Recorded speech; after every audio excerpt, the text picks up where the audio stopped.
বর্ষাকে বাঁচাতে বন্দুক হাতে তুলে নিল ঠাম্মি। হ্যাঁ বন্ধুরা, নিমফুলের মধু সিরিয়ালে আজকের পর্বে তোমরা এরকমটাই দেখতে পাবে। পুরো গল্পটা জানতে হলে প্লিজ লাইক দিয়ে সঙ্গে থেকো। পর্ণা আরে প্ল্যানিং করে নাতাশার দাদার দিকে জব্দ করতে। তারা ঠিক করে নেয় যে কি করতে হবে। এরপরে পর্ণা নাতাশার দাদার দিকে রাতের খাবার দিয়ে দেয়, বলে আপনাদের খাবার দেওয়া হয়েছে, আপনারা নিচে খেতে চলুন। এরপর নাতাশার দাদারে সবাই নিচে খেতে আসে। তারা যখন খেতে বসে সেই সময় সৃজন আর চয়ন তাদের রুমে ঢুকে তাদের ব্যাগপত্র সার্চ করতে থাকে। তারা দেখে যে তাদের ব্যাগের মধ্যে কি রয়েছে। তারা দেখতে পায় তাদের ব্যাগে অনেক ধারালো অস্ত্র আর বন্দুক রয়েছে। সেটা দেখে সৃজন আর চয়ন ভয় পেয়ে যায়, ভাবে যে এরা তো তৈরি হয়েই এসেছে একদম খুনোখুনি করার জন্য।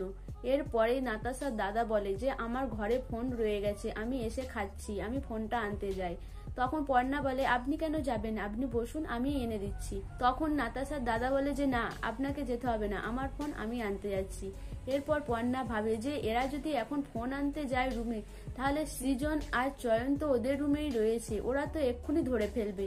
এরপর পর্ণা তাদের সঙ্গে যায়। পর্ণা যেতে যেতে ভাবে যে কি করা যায়। সৃজনের দিকে কোনোভাবে একটা সিগন্যাল দিতে হবে যাতে তারা বুঝতে পারে যে উপরে লোক আসছে। এরপরেই পর্ণা ইচ্ছাকৃত একটা ফুলদানি ফেলে দেয়। তখন লোকটি বলে যে কি হয়েছে। পর্ণা বলে এই যে হাত লেগে পড়ে গেছে। এই কথাটা সৃজন শুনতে পায়। সৃজন চয়নকে বলে নিশ্চয়ই এদিকে কেউ আসছে, এবার আমরা কি করব। এরপরে নাতাশার দাদা রুমে ঢুকে যায়। সে ভালো করে চারদিকে রুমটা দেখে, তারপরে নিজের ফোনটা নিয়ে বাইরে চলে আসে। সৃজন আরে সোফার নিচে লুকিয়ে থাকে। এরপর সৃজন বলে এবার আমরা কি করব চয়ন।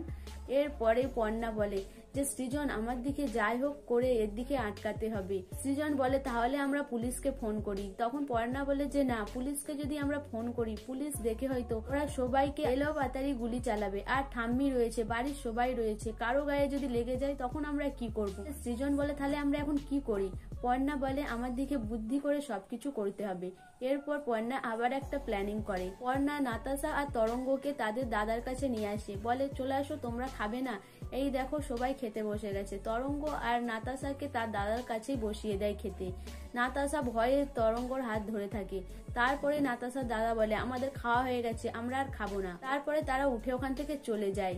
এরপরে তারা রাত্রে বেরিয়ে পড়ে নাতাশা আর তরঙ্গকে খুন করতে। তরঙ্গদের রুমে গিয়ে তাদের দিকে শুয়ে থাকতে দেখে তার দাদা আর এলো পাতারি ছুরি দিয়ে কোপাতে থাকে। এরপরে তারা খেয়াল করে যে এতক্ষণ ধরে আমরা মারলাম, কোনো রক্ত বেরোচ্ছে না কেন। এরপর তারা বলে থাম।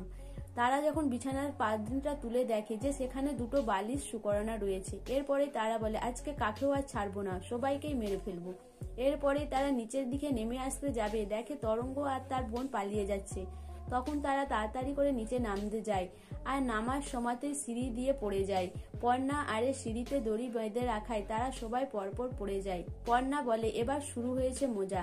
তারপরে বর্ষা আরে গিয়ে সিঁড়িতে তেল ঢেলে দেয়। সিঁড়ি থেকে নামতে গিয়ে তেলে পা পিছলে আবার সবাই পড়ে যায়। এরপর জেঠু আরে সবাই এসে তাদের দিকে যেমন তেমন ভাবে মারতে থাকে। তারা বলে আমরা কাকেও ছাড়বো না।